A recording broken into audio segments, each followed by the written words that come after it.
बेलवडे बुद्रुक येथे शिवसैनिक संतोष शिंदे यांच्या घरावर बोरोडे येथील विजयी उमेदवारांच्या समर्थकांनी भ्याड हल्ला करत घरामध्ये घुसून त्यांच्या आईला दमदाटी करण्यात आली। तसेच घरामध्ये सर्वत्र गुलाल टाकण्यात आला होता।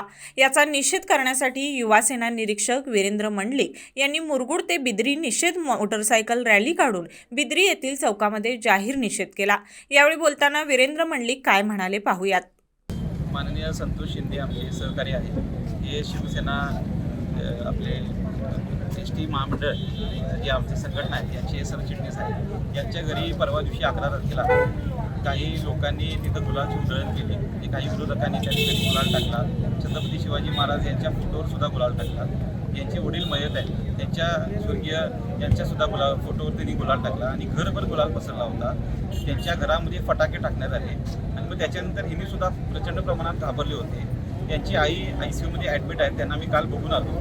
खरं म्हटलं तर या तालुक्यामध्ये आताच नुकत्याच्या जिल्हा परिषदेच्या निवडणुका पार पडल्या, त्यामध्ये 18 पैकी 17 उमेदवार त्यांची निवडून आले आणि आमचा एकच उमेदवार निवडून आला, बालाजी फराटे। तरीसुद्धा त्यांच्या पोटात कशासाठी दुखते मला कळत नाही। मुश्रीफ साहेब नेहमी म्हणतात की कागलची बारामती करतो, बारामती करतो। त्यांनी कागलची बारामती कधी करू शकले नाही, पण कागलचा बिहार मात्र त्यांनी 100% केला, हे मला बोलावंसं वाटतं। आणि आज आम्ही खरं म्हटलं तर बोरोडे गावामध्ये जाणार होतो आणि बोरोडे गावामध्ये जाऊन इथं आम्ही दाद मागणार होतो, पण आम्हाला मुरगुड प्रशासनाने विनंती केली की आपण बोरोडे गावात न जाता बिद्री या ठिकाणी तिथं थांबावं आणि इथं निषेध दर्शवावा।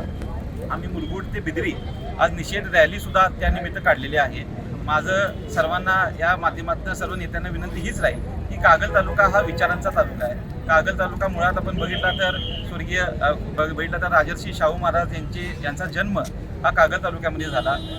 महात्मा गांधी यांचे राजकीय गुरु गोपाळकृष्ण गोखलेजी यांची कर्मभूमी ही कागल आहे। स्वर्गीय मंडलिक साहेबांची विचारांचा कागल, स्वर्गीय विक्रमसिंग घाडगे साहेबांच्या विचारांचा हा कागल आहे। आणि या कागलमध्ये अनेक वेळा अनेक भांडणं झाली, पण ती निवडणुकीपुरती भांडणं होती। निवडणुकीच्या नंतर अशा पद्धतीनं कुठंच होत नव्हतं। आता 9 तारखेला निकाल लागला, त्या दिवशी हे सगळं घडलं असतं तर समजलं असतं, पण हे घडलं 11 तारखेला।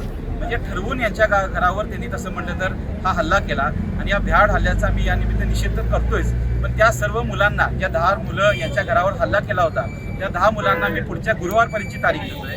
पुढच्या गुरुवारच्या आत त्यांनी संतोष दादांची व त्यांच्या आईंची जाऊन माफी मागावी। जर असं नाही झालं तर ते येत्या शुक्रवारी आम्ही कागल तालुका नव्हे तर कोल्हापूर जिल्हा या बोरोडेच्या हद्दीच्या इथं आम्ही आणणार आणि मग त्याच्यानंतर जर काय झालं तर याला पोलीस आणि मग तिकडची लोक कारणीभूत असतील।